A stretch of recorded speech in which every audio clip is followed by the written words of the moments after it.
Government of West Bengal directorate of vocational education and training কারিগরি ভবন থেকে গত 23/9/2024 তারিখ মেমো নম্বর সহ একটা নোটিফিকেশন দেওয়া হচ্ছে সমস্ত ভোকেশনাল পাস ছাত্রছাত্রীদের জন্য। তো সেখানে ডিটেলস কি বলছে নোটিফিকেশনে আমরা একটু শুনে নিই। তো নোটিফিকেশনে কি রয়েছে বলা হচ্ছে, ভোকেশনাল পাস আউট যে সমস্ত স্টুডেন্ট রয়েছে তাদের ইনফরমেশন দেওয়ার জন্য মূলত এই নোটিশ দেওয়া হচ্ছে। কোন স্টুডেন্টগুলো না 2022, 23 এবং 2024 সালে পাস আউট করেছে ভোকেশনাল কোর্স নিয়ে যে সমস্ত ছাত্রছাত্রী, মূলত তাদেরকে ইনফরমেশন দেওয়ার জন্য এই নোটিশ। বলা হচ্ছে যে আগামী 24শে সেপ্টেম্বর 2024 এই তারিখ থেকে একটা জব ফেয়ার শুরু হচ্ছে। তো সেখানে পার্টিসিপেট যাতে করে এই সমস্ত পাস আউট করা ছাত্রছাত্রীরা যেন অংশগ্রহণ করে সেইটা জানানোর জন্যই মূলত এই নোটিফিকেশন, যেটা 24শে সেপ্টেম্বর 2024 তারিখ থেকে এই জব ফেয়ারটা শুরু হচ্ছে।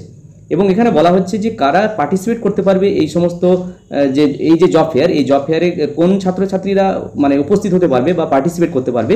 তো সেক্ষেত্রে বলা হচ্ছে যে রোজগার সেবা নামে যে পোর্টালটা রয়েছে সেই পোর্টালে যে সমস্ত স্টুডেন্ট রেজিস্টার করে রেখে দিয়েছে শুধুমাত্র সেই সমস্ত স্টুডেন্ট পাস আউট স্টুডেন্টরাই কিন্তু এই জব ফেয়ারে, যেটা 24 তারিখ থেকে শুরু হবে, সেখানে পার্টিসিপেট করতে পারবে। তো রোজগার সেবা পোর্টালটা কীরকম আমি জাস্ট ঝট করে একবার দেখিয়ে দিই। তো এই যে পোর্টাল, এই পোর্টালে যারা রেজিস্টার করে রেখেছে যে সমস্ত পাস আউট করা ছাত্রছাত্রীরা, কেবলমাত্র তারাই এই যে জব ফেয়ার 24 সেপ্টেম্বর 2024 তারিখে যেটা শুরু হচ্ছে সেইটাতে অংশগ্রহণ করতে পারবে, এটা বলা হচ্ছে। তো আমি আবার নোটিশে ফিরে আসছি। তো এখানে বলা হচ্ছে টিপিসি অর্থাৎ ট্রেনিং অ্যান্ড প্লেসমেন্ট কোঅর্ডিনেটর যারা রয়েছেন টিপিসি, ওনাদেরকে এই গাইড করতে বলা হচ্ছে এই সমস্ত ছাত্রছাত্রীদেরকে, পাস আউট করা ছাত্রছাত্রীদেরকে, যে কবে এবং মানে কোথায় এবং এই স্পেসিফিক ডেটে কোথায় কিভাবে এই যে জব ফেয়ার সেটা শুরু হচ্ছে। তো সেই ব্যাপারে যেন স্পেসিফিক যে গাইড, সেই গাইডগুলো যেন ছাত্রছাত্রীদেরকে করেন এই যে ট্রেনিং অ্যান্ড প্লেসমেন্ট কোঅর্ডিনেটর যারা রয়েছেন ওনারা যেন এই গাইডটা ছাত্রছাত্রীদেরকে করেন। তবে এক্ষেত্রে একটা কথা বলা হচ্ছে যে কোনো টিএ এবং ডিএ কিন্তু স্যাংশন করা হয়নি এই সমস্ত ছাত্রছাত্রী এবং যারা টিপিসি অর্থাৎ ট্রেনিং অ্যান্ড প্লেসমেন্ট কোঅর্ডিনেটর যারা রয়েছেন এবং ছাত্রছাত্রী, এদের জন্য কোনো টিএ এবং ডিএর কিন্তু স্যাংশন করা হয়নি, এটা কিন্তু বলা হচ্ছে।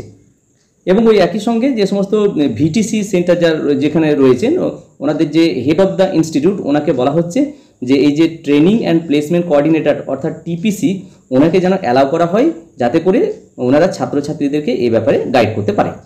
তারপর নিচে এখানে directorate of vocational education and training West Bengal, এখানে সিগনেচার রয়েছে। তো মূলত নোটিফিকেশনে এই বিষয়টি আলোচিত হয়েছে, আমি এই ভিডিওর মাধ্যমে তুলে ধরার চেষ্টা করলাম। যদি ভিডিওটি ভালো লাগে এবং কাজে লাগে তাহলে অবশ্যই লাইক, শেয়ার এবং কমেন্ট করা যেতে পারে, এবং চ্যানেলে সাবস্ক্রাইব না থাকলে নিত্য নতুন আপডেট পাওয়ার জন্য চ্যানেলটি সাবস্ক্রাইব করে রাখা যেতে পারে। সবাই ভালো থাকুন, সুস্থ থাকুন, ধন্যবাদ।